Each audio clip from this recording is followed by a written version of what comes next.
Welcome to the Regal Eagle Report. I'm Wasia. I'm Ashka. And I'm Aryan, and we're your co-hosts. We are Team 2869, a diverse and inclusive team located at Bethpage High School. We're aiming for our podcast to be an outlet to interact with other teams and collaborate on varied ideas and thoughts. We're so excited to introduce our new series where we'll be interviewing one team from each state. Embark on our journey as we will be aiming to hit every state, reaching our goal of 50. For this week's episode, we'll be interviewing the Coalition of Independent Students, also known as C.I.S, from Minnesota. So please introduce yourselves as well as your position on the team. We'll start.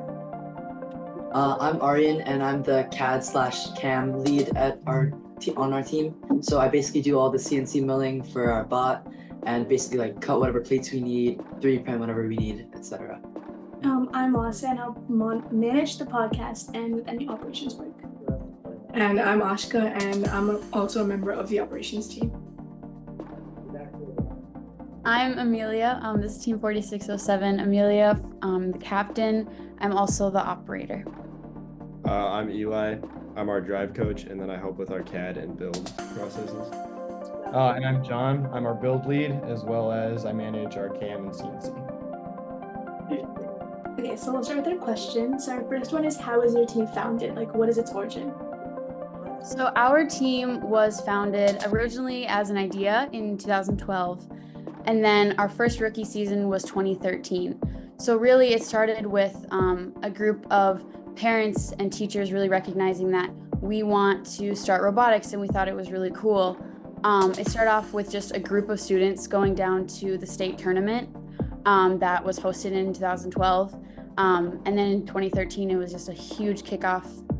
That year was really lucky for us. We won a regional, and then we were able to qualify for Worlds and compete there. So it's been an amazing start, and then 12 years since. Is there a story behind your team's name?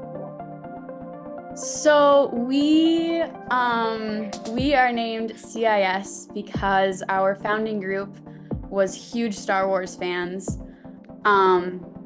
And we kind of wanted to find something that was able to fit with students and really make an impactful thing, but also kind of try to flow with the Star Wars theme. So that's where we kind of got the coalition from. And so that's where it kind of started. And then we thought independent students. How many years have each of you guys been in FRC? This is my 4th year. This is also my 4th year. This is my 4th year as well. So where is your school located? Like, is it a small school district or big city or not? We are located in a town of approximately 4,000 to 5,000 people in more rural Minnesota. But we do have a very large school district. But yeah, our schools are about 1,200 apiece. And we only come from one high school, Becker High School in central Minnesota. Do you guys allow members from other schools, or is it only like strictly your school?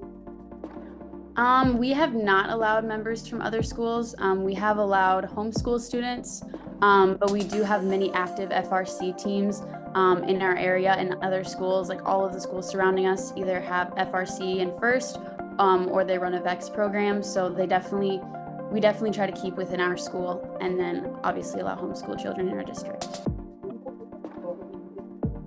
How has your team helped increase membership from underclassmen?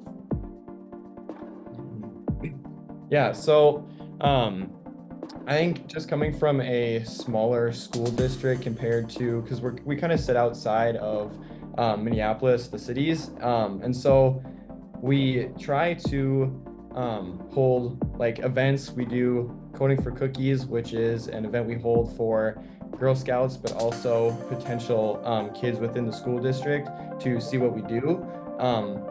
And we show them our FRC robot as well as FTC and FLL. And then if they're interested, they kind of just come up to one of us or our head coach and say, hey, we want to join.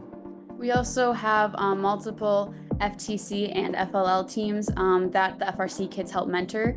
So I know a lot of us came from FTC, FLL, so it really helps to have FRC members throughout the years help the younger kids because then you look up to the older kids that are helping you. So as you grow up, you really want to become part of the FRC team. So we definitely have found numbers growth in that, as well as there's a lot of just friend groups that one person is joined for 1 year and the next thing you know, you get 4 more kids. So that's how we really found ours.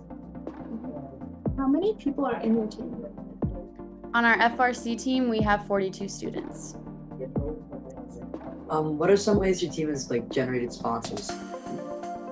Our team yearly sends out letters to sponsors, either new ones in our community, new ones kind of in our area, as well as we send letters out to former sponsors and sponsors that have helped every year, just to kind of retain them, as well as also going to multiple sponsor visits, which is where we ask sponsors like, hey, we would really like to see your facility.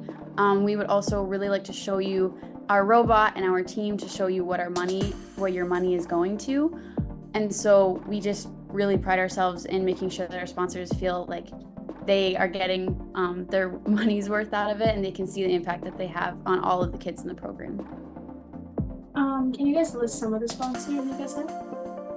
Yeah, so we have LPI, which is Liberty Paper Incorporated. They are a local company, as well as Sherburne State Bank, Hubbard Electric, Delta Mod Tech is a really big one. And then we also are sponsored a lot by our multiple Lions clubs in our area. So like Becker, Santiago, and Clear Lake, Clearwater. Adding on to that, do you guys receive like a lot of funding from sponsors, or is it like through a school district? So I think our school districts, they allow us to use the spaces, but we like to focus and kind of develop a connection with our sponsors. We prefer if it is more sponsor based. And that's why we like to, like Amelia said, we reach out to a lot of sponsors and we really value that connection we have with them. And so, yeah, the school does still do quite a bit for us, allow us to use the spaces, allow us to use the machine shop that they have. But we like to focus on the sponsors. Well, coming back to the robot, how has your robot evolved over the years? Okay, so our first year we built a defense only bot because we didn't get the memo that you built it before you showed up to the competition. So our first competition we needed a lot of help to get our robot running, and we luckily got picked and won. But then we moved towards offensive robots from then on. That we have a history of not building the best robots but driving them really well, but our robot quality went up a lot in around 2019 when we started really playing all elements of the game. That was when we made our first Einstein appearance. And then 2020, we moved to building 2 robots each season, 1 practice bot, 1 comp bot. And then that's really helped us. And then we began fully CADing out our robots in 2018, and we've continued that ever since. Yeah, I'd say another thing, just kind of add on to that. In 2020, we were fortunate enough to get a router. And so that was kind of the beginning of us machining everything in-house rather than relying on our sponsors to cut our parts for us. And obviously that helps with our prototyping. Like Eli said, we started building 2 robots each year so we could figure out those problems faster. And then we also have a program that we run called FMEA, Failure Modes Effects Analysis. And it's a failure preventative program that we run.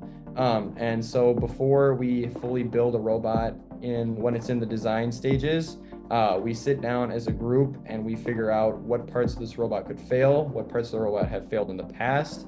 And then if we do identify something that may be a little sketchy or something that we tried in 2012 or 2018 and it was like, ooh, that did not work out well for us. We're not going to do that. We're going to figure out something else.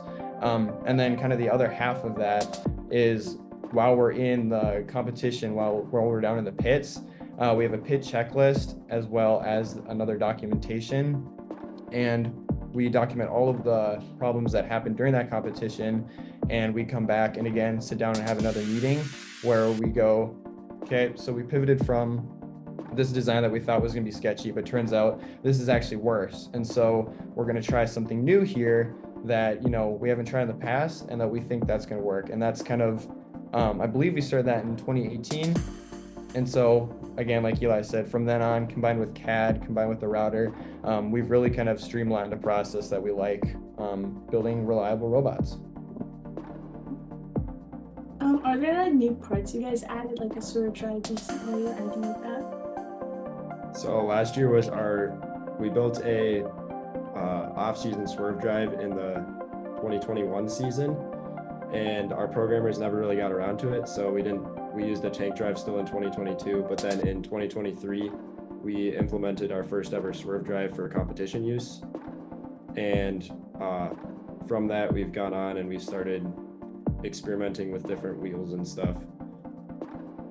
We prefer the Mark IV modules from Swerve Drive Specialties, not the inverted ones.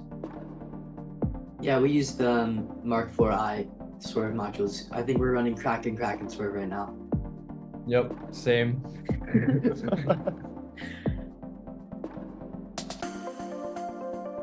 So, what are some fundraising initiatives that your team has taken over the past years or this year? So fundraising, we have done a few things.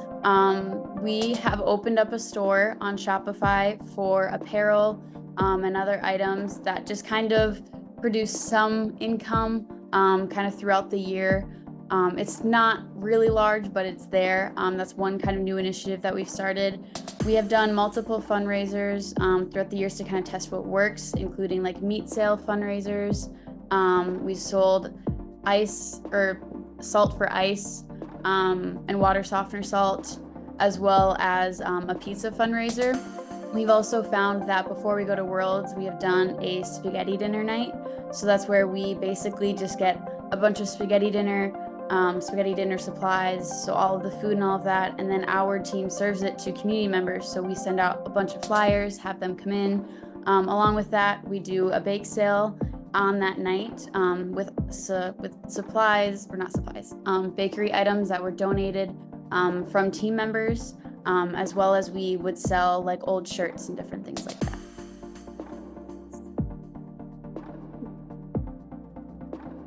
What are some of your major outreach initiatives?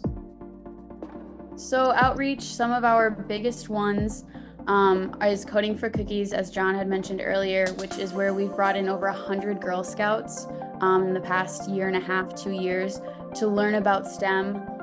They not only get to program an FLL robot, but they also get to earn the robotics badge, and they get to learn and experience what robotics can be.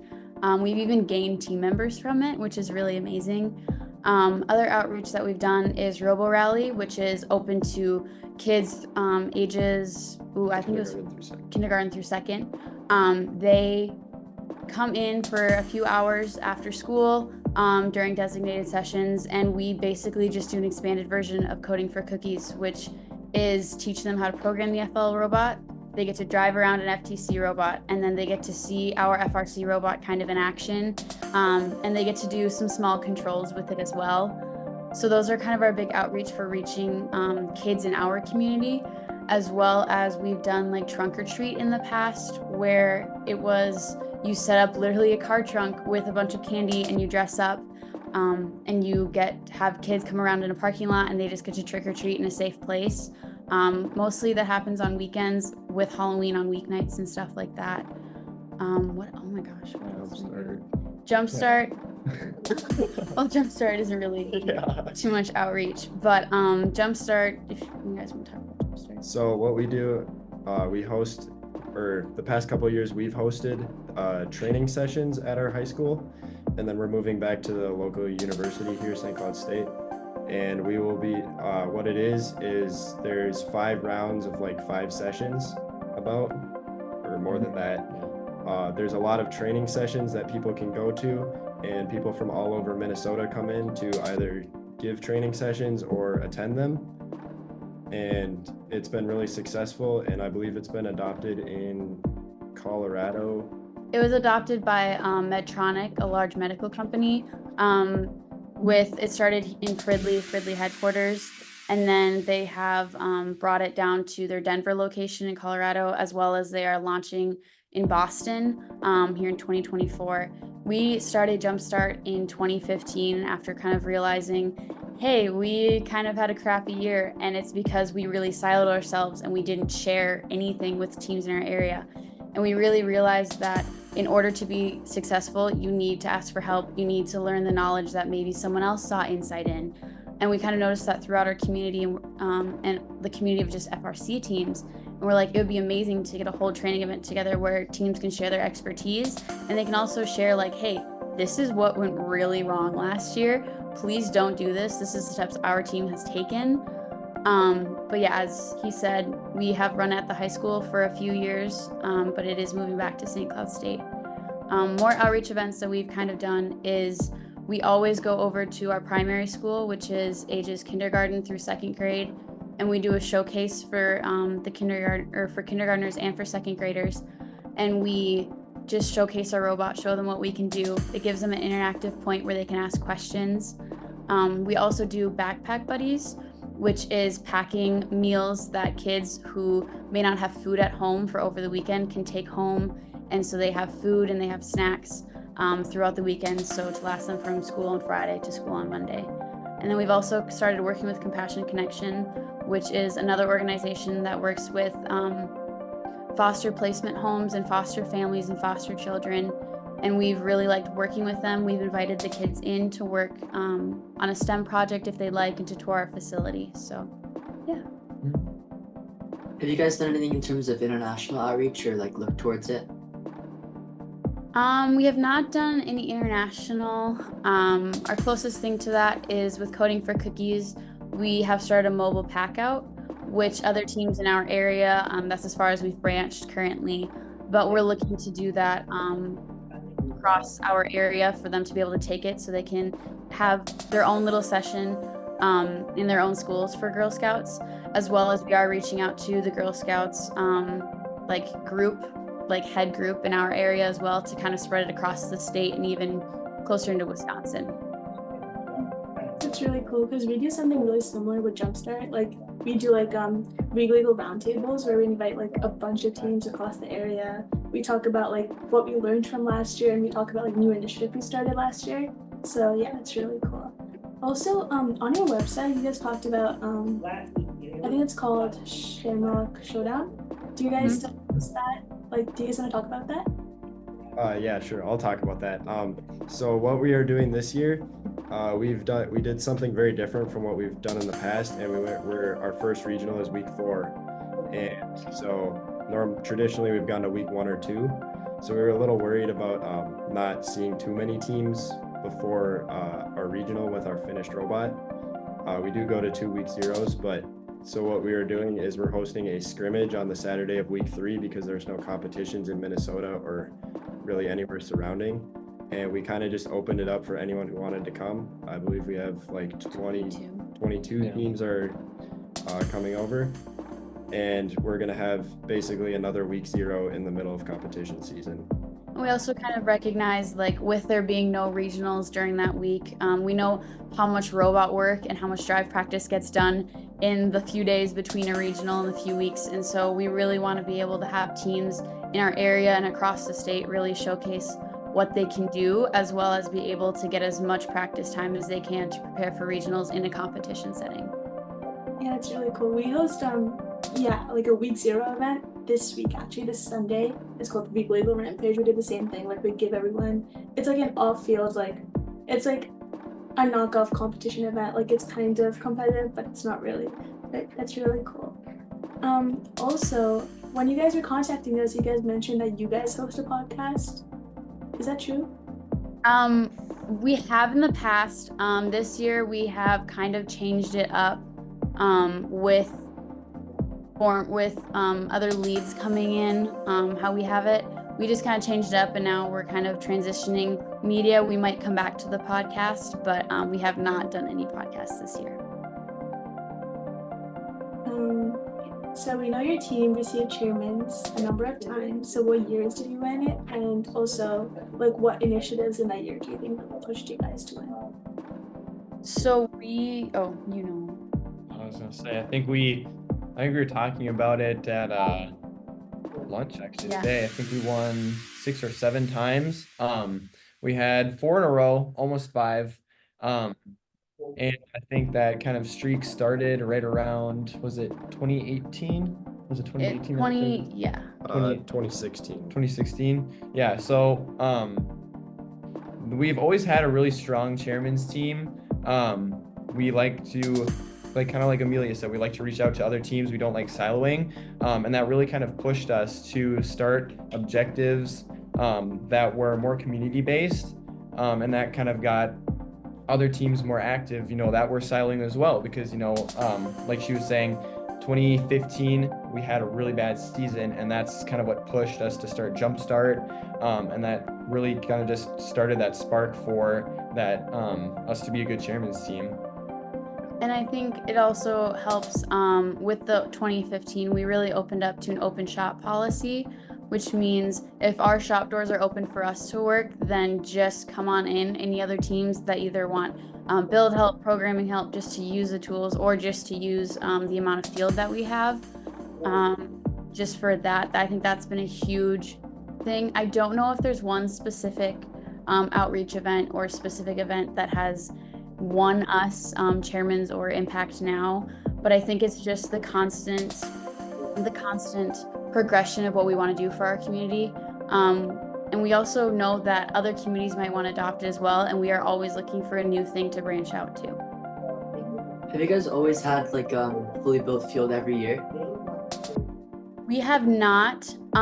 We were just when were we granted? We do have a full field setup. Yeah, you got that in 2019. In 2019, we were with the walls and the driver stations, but we have used that for hub use, and that has been mostly to set up with our hub to have them practice, as well as this year we started the first annual conference championship, which involves our hub of local teams as well as another hub.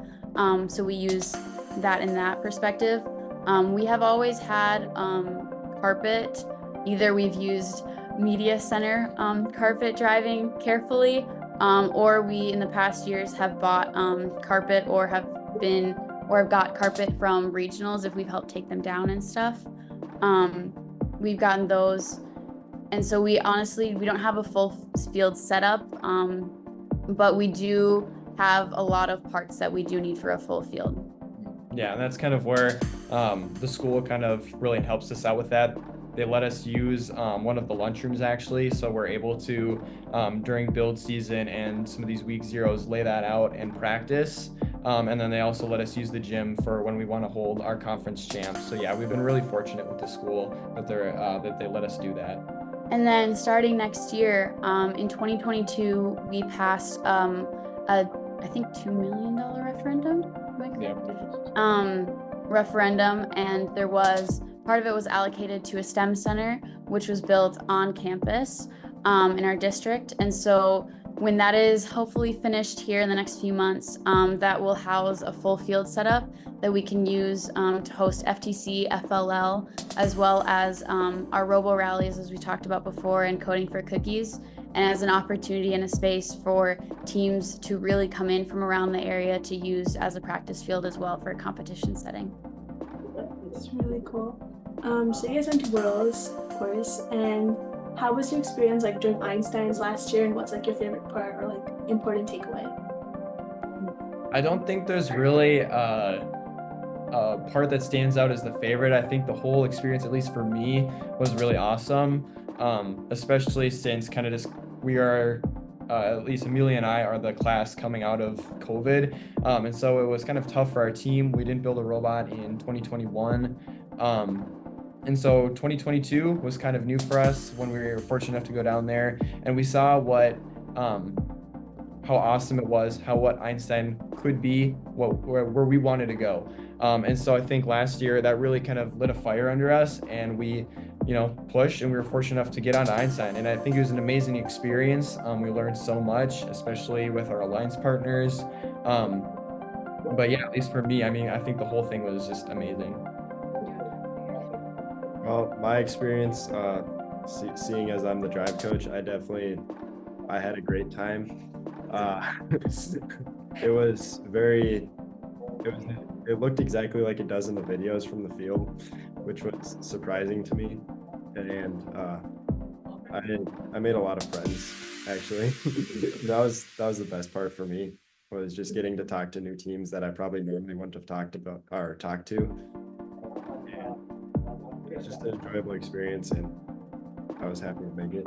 Yeah. So as an operator perspective, I honestly didn't really realize we were on Einstein. Like we walked through like I didn't until afterwards, because as multiple drive teams I think we've talked about is like you're so like in the zone and you so just like focus on just that. Like we were on the bus ride home and it finally clicked. I was like, oh wait, I was literally driving right there and all these videos that are being shown everywhere. And I was like, oh, I didn't even realize that I did that. I'm so thankful for the experience and I had a lot of fun doing it. But I think that was kind of just a shocker that like that's the goal for like all of FRC, and that's been the goal for a really long time for us. And it was definitely a lot of fun looking back on it. I can remember a lot, but it was, yeah, as a driver, like on the drive team, I didn't really realize I was on Einstein until afterwards.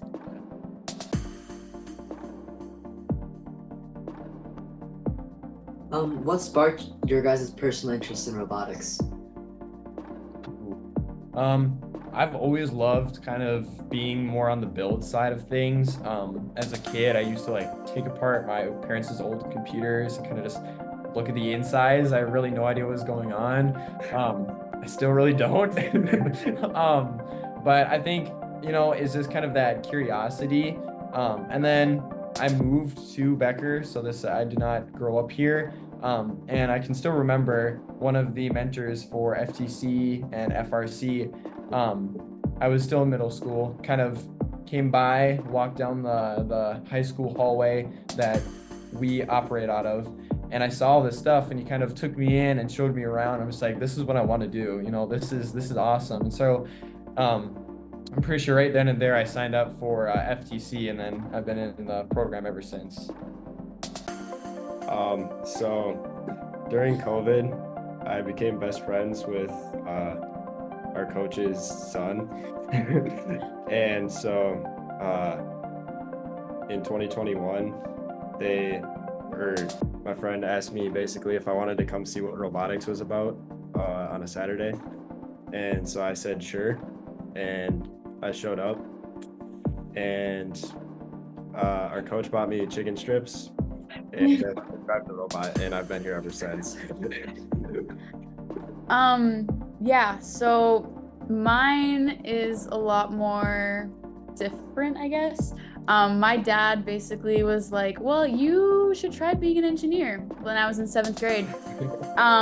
And so he kind of signed me up for FTC, and I just kind of found my group of people. I am not an engineer. I will not become an engineer. I don't work on the engineering build side. I've kind of found my place further over towards impact and media marketing, as well as team captain. I'm more of coordinating everyone. But it's definitely, I don't know, it feels kind of weird knowing I kind of came in with like the engineering side of it. And then, yeah, so it's honestly just a testament to what the robotics program can do, because it's not just about building robots entirely, it's about everything else that comes along with it, like the social skills, the business talking skills, the marketing skills, the media skills, presentation skills, as well as all of the engineering and programming benefits that come with it. Have alumni within your team pursued higher education in STEM related majors or jobs? Oh, we have a really high percentage. We are over, I believe we are over 60%, and that's the minimum. I know we just updated our stats. I believe it's really high. I think we're over 70% now of our entire alumni have pursued STEM related careers. Yeah, we like to joke around that we have a pipeline to one of the more local universities, because it always seems every year a few of our graduates go to that college, and it's cool to see how kind of the relationship that we have with our alumni, and so we're able to kind of talk to them about their experiences, and I think that's definitely a big push for why some of us pursue higher education. Some people on our team don't necessarily come in with the goal of going to be an engineer or a programmer or something like that, but then they talk to the alumni that we have, and they're like, oh wait, that's actually really cool. I want to do what you did. And so, yeah, I think we have that really cool connection that kind of drives that high percentage. Like adding on to that, are you guys planning to do something in STEM field? I am planning to go, I haven't decided where yet, but I am planning to pursue higher education for mechanical engineering. Same thing as he said. I'm currently going in undecided, but I am looking at an environmental science, either major or minor, and then a few other possible options. Perfect. Yeah, we have something really similar. We have, what is it? Like a home and repair room right next door, which they built this year, and like they have so many materials. Like they teach plumbing and carpentry and electrical, so like that class basically teaches you everything you need to like keep your home like up to spec, I guess. And they basically, it's like the rates have gone up so much, so it's so helpful to have that class because it's like so beneficial. So for like impact in media, do you guys meet like, do you guys work in the lab or do you guys meet like in a different room? Impact in media. So we have our coaches. So our coach is actually a tech ed teacher here at the high school. So we have his room to work in, as well as the welding lab is usually used by mostly build, electrical, CAD. But then the rest of the groups, if his room is taken, we usually go to the library, which is right next door. Our school lets us use that. So we kind of just go in there and kind of can separate out. So we have a lot of room. We also have another teacher that has a computer lab. That is where media marketing is mostly based out of. But it's all right in the same hallway. So it's really nice to kind of keep all the students connected. Yeah, we used to have media marketing used to be up in a loft in the shop. Now we use that mostly for storage now, but we kind of ran into problems with our air compressor. If they were trying to do like record or something like that, randomly in the middle of it while we're working, the air compressor would go off, and so they'd have to edit or scrap the video. So it wasn't exactly ideal. Do you guys use a lot of pneumatic tools? We have not used pneumatics in 2 years now.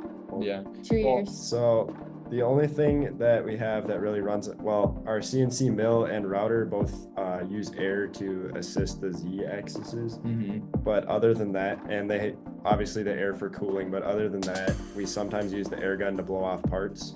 Mm-hmm. But other than that, we don't really use pneumatic tools. Yeah, kind of in the shop and on the robot, we kind of like bit air free, pneumatic free. Yeah, we tried pneumatics last year. It did not go well, so we kind of just went back to what we're good at, just like pivot shooter. That's what we've been doing for like the last 5 years.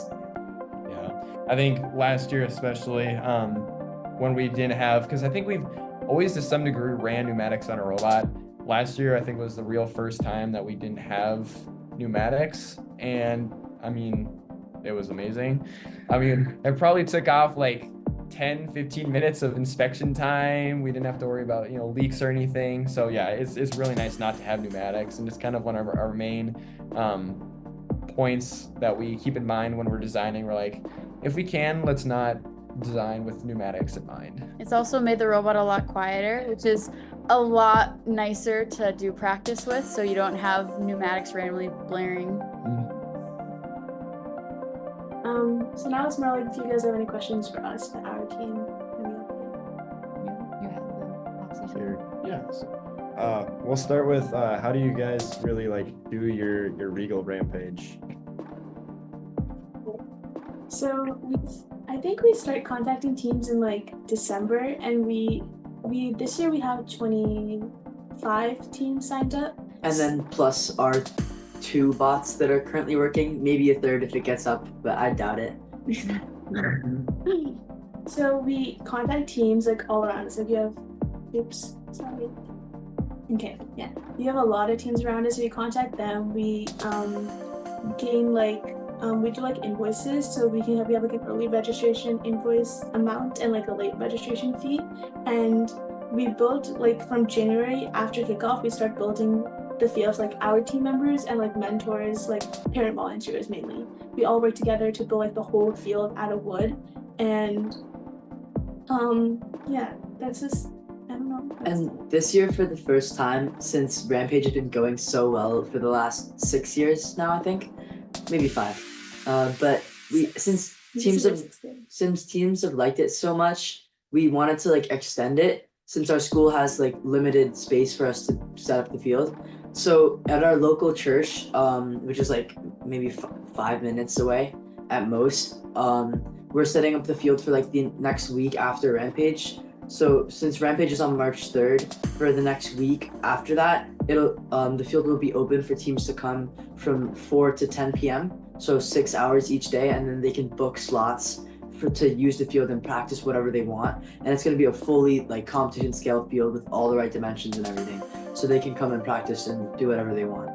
So, but Rampage is basically like any other regional you would go to.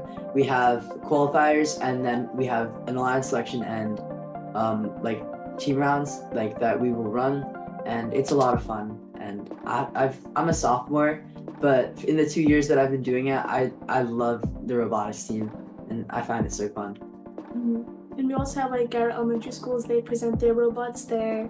The FLL teams. The FLL teams, yeah. We don't have any FTC teams, but we're looking to start some, so FLL teams show their robots. And also our sponsors come and have little booths there, so they have a way to connect with the community, since we usually get, I think last year we had 400 people at Rampage. This year we have like 3 more teams, like 100 more, but it's a lot. It's a lot. Yeah, so the sponsors have like an opportunity to like share their product and like maybe gain support, and then it's also like a good way for us to connect with our sponsors, because it's literally they're right in front of it and they're able to see what we're doing with their money. So it's just an overall great way that we like share with our community. And we also stream it, so anyone can watch it. So we stream it on, I think, Twitch. Where do we stream? I think it's Twitch, yeah. Yeah, we stream it, so anyone can watch it. Yeah. That's A lot really of Yeah, I guess any tips or pointers that you guys would recommend just from running it that you would like to pass on?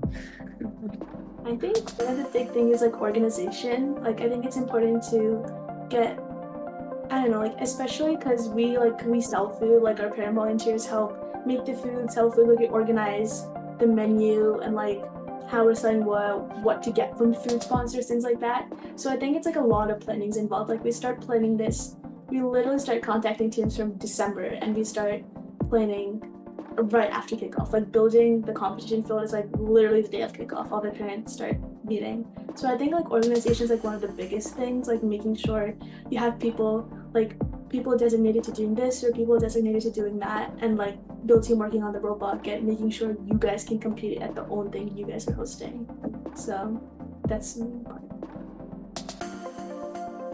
How do you guys conduct like do you guys have like a student leadership body where you guys like hold meetings, or how does that work with you guys? Like within our robotics team or within our school in general? Within your robotics team. So we have we have 2 captains, like one team captain, and then one is the vice president of operations, and then one is the vice president of engineering. And we have like we don't really have leads, but we have like sub project managers in each for operations at least. So we do like fundraising, outreach, things like that. And then under like engineering and build team, we have like mechanical, electrical, carpentry for like Rampage, and what else, CAD, things like that. So we have like project managers, leads, and then we have members working under each. So whenever we have a team meeting, it's usually the whole team shows up. And if it's just a lead meeting, it will be only the leads. That makes sense. Have you guys always run with that process, or have you guys kind of like over the years changed it up to see what works best for your team? It kind of depends on like how many people are there in each grade.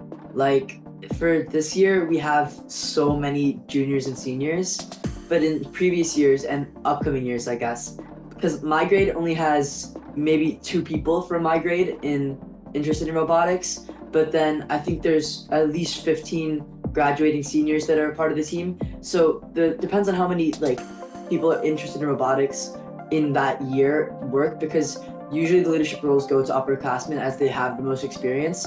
So if there's a lot of interested and like I guess I don't know how to word it, but like team members that do what they do, like the leads usually, like the structure depends on how many people are in that class. So last year we had 2 captains, one for operations and one for mechanical, and they both kind of worked together to co-captain the entire team. But this year, since there's so many, we kind of like divided it up into like those branches in order to like better manage it, since there were so many people. And this year we have so many new freshmen. I think we have 30 new freshmen this year that are interested in robotics. So that's a big jump from just 2 of us from last year. So that's why like we started like project leads for like mainly operations. So like off season we hold like a bunch of different things. Like a project lead would like lead that specific. Like one thing we do is like movie night, for example. So like during movie night we would have like okay, like 5 people are leading it who are like upperclassmen, and then they would help the freshmen know what to do. Because when we graduate, they should know how to lead it when we're gone. And a lot of the freshmen also like come from our district's middle school and middle school FL teams. So like this structure kind of helps them better get like used to FRC, because they've already worked with mechanical and they know the main first aspects. So this organizational like structure helps them better get into like mechanical more. I think we're in a lot similar place. We're graduating 14 seniors this year. And again, we have a small sophomore class. So we had a lot of freshmen join, not 30. I believe we had about 10 freshmen join this year. And so we're really making sure that the underclassmen are trained in, they know what to do for the next few years. And we're really relying on the juniors and sophomores to really lead next year. We have a department set up where we actually have 13 leads for 13 different departments, as well as team captain, which was put in place 2 years ago. I don't know if it will continue next year, but that's more of a decision starting next year, again, depending on the team size and what we feel the team needs next year. That will be determined at the beginning of next year. So I think we can also kind of feel the like pressure to make sure that everyone's equipped for the next few years after a big group of seniors leave. And one of the biggest steps we've taken this year to allow our freshmen to like actually get up to speed even faster is one, they competed in FTC this year for this season, and they didn't qualify for our state championship, so they were done. And so they have built the first kitbot this year, and then done their own upgrades to their own spec to how they want it to be. So they have built their own robot and designed parts of it. Yeah, we did the same thing essentially. So we also had our freshmen and sophomores build a kitbot, and we had them program it, and we also like modified it to like have the aspects of the Robonuts Everybot that they posted. So we just added the Everybot amp scorer and climber so that they could do everything that you could. I think the kitbot, they named it Dittersdorf this year. Karl Ditters von Dittersdorf is an Austrian composer who's Mozart's contemporary. They thought it was a funny name and it fit the theme of crescendo. So yeah, Dittersdorf is our kitbot, and we have like a backup drive team that we're gonna run that at Rampage. So it basically is an opportunity for the freshmen and sophomores and all the underclassmen, I guess, to like experience first while we're still able to have our main competition bot be worked on without like being interfered with, I guess.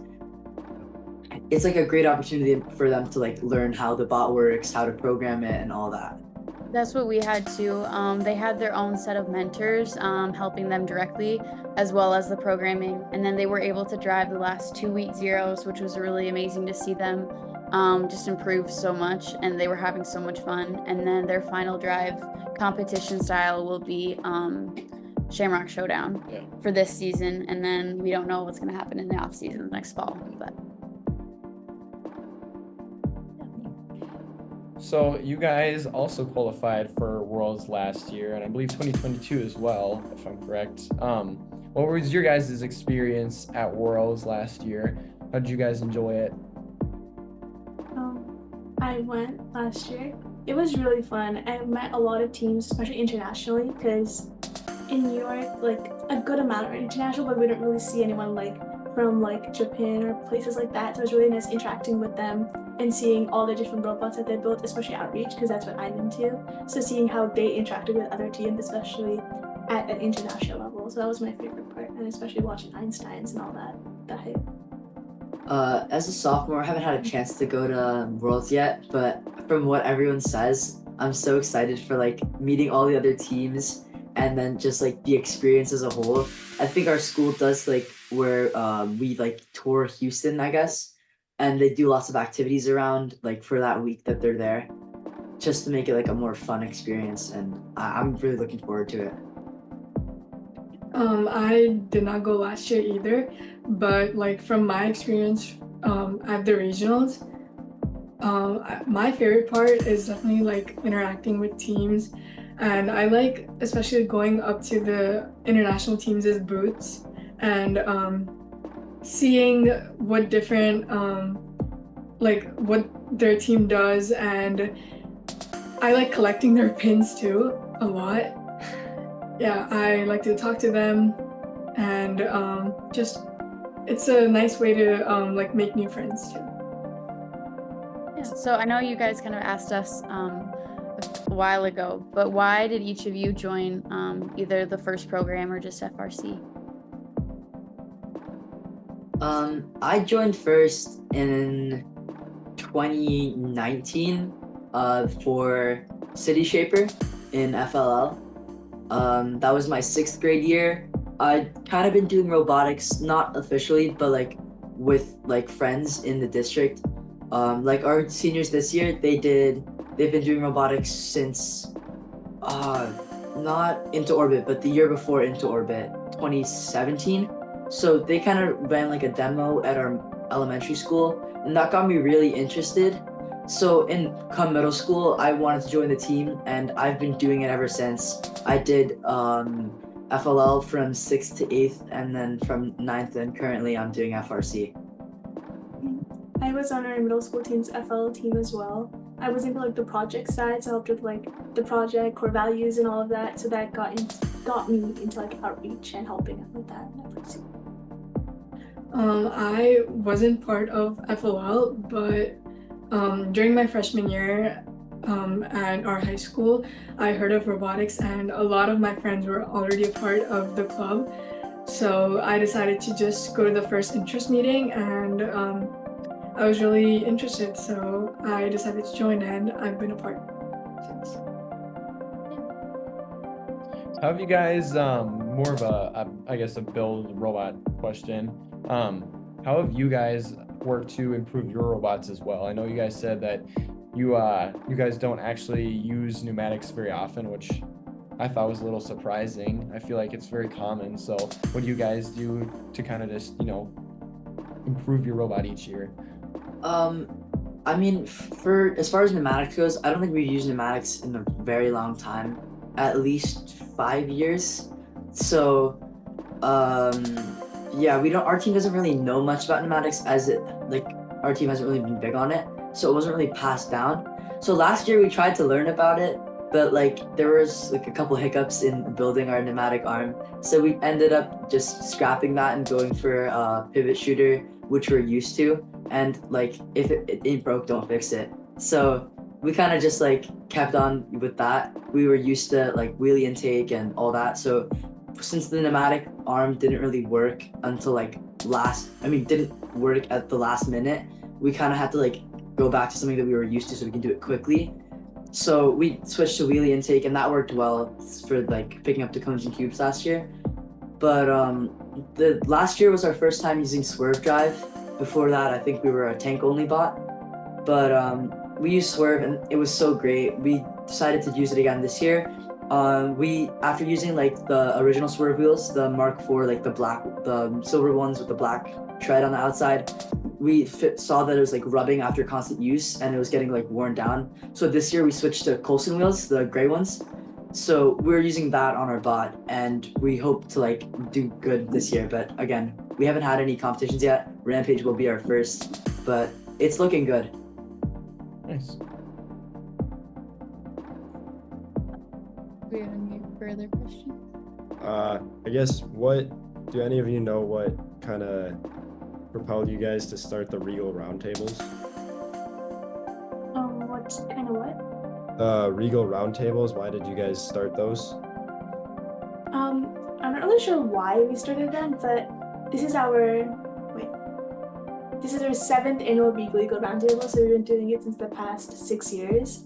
I think it's just a way for us to like interact with other teams around us, really learn how they have like new things they have started, and it helped us like gain a lot of knowledge and also implement some of the things. So like we implemented, one team talked about training groups and how they've done training groups in their team and how it helped them increase like expertise within underclassmen. So our team last year we started using training groups and like we split it based on like training groups for electrical, mechanical, and even outreach this year. And that's one like biggest takeaway from that. Another takeaway from roundtables was one of our neighboring teams, 353, the Plainview Pobots. One of their team leads came up with an alternative to the like shuffleboard that you have for like operator wise, I guess. He designed this program that made it so easy to like say, oh, arm up, arm down, and it's like we mapped it to like a little keyboard, and once you press like a button, it just does it, and it's so intuitive and easy to use, and we found it so great that the teams in our area are able to share that and help all the teams around them grow. And that's kind of like one of the main reasons why we run roundtables, because it helps all the neighboring teams like learn from each other and like grow.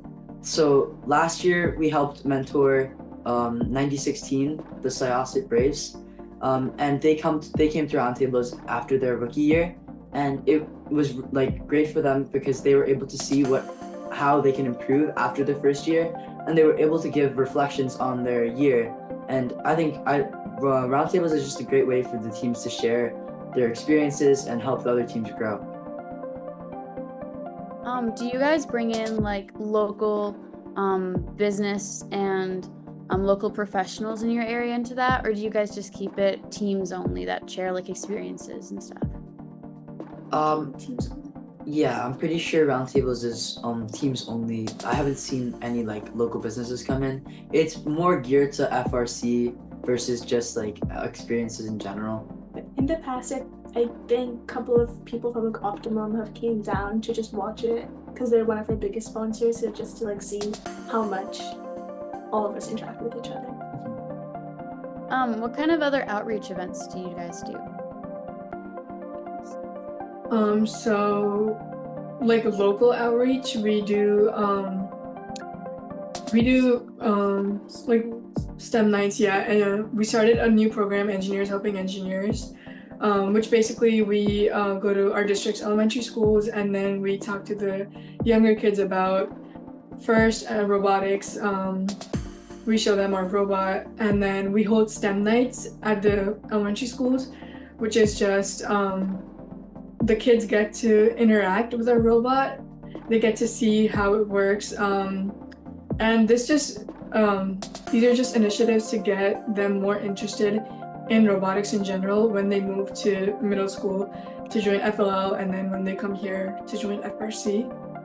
And like the past year, we started like international outreach as well. So one of our biggest things was sending STEM kits. Like we sent BristleBots. BristleBots, what do you do? Like solar powered robots? They're little like robots that they come with everything you need, like batteries, like little cell batteries, and you just have the kids put them together, and they get to experience like how fun robotics can be, I guess. They're like little kits that are easy to send out, and the kids basically get to build their own robot and see it function, and I think it's a cool And we sent it experience. out to Six 6 different continents. continents. So Except Antarctica. Obviously.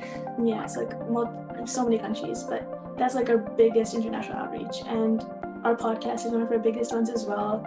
We interviewed a team from Dominican Republic, the Steampunks, and we helped like house the robot in our lab. So we created like a relationship with them. And this year we're housing a robot from France, Lion, and they're coming on a podcast as well to talk about how they started because they're the first team from France.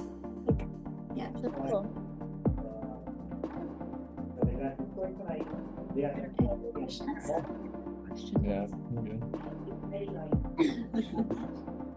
Okay, perfect. So thank you guys so much for coming on. Good luck for build season. Thank you so much for having us on. Of course. Yeah, thank you.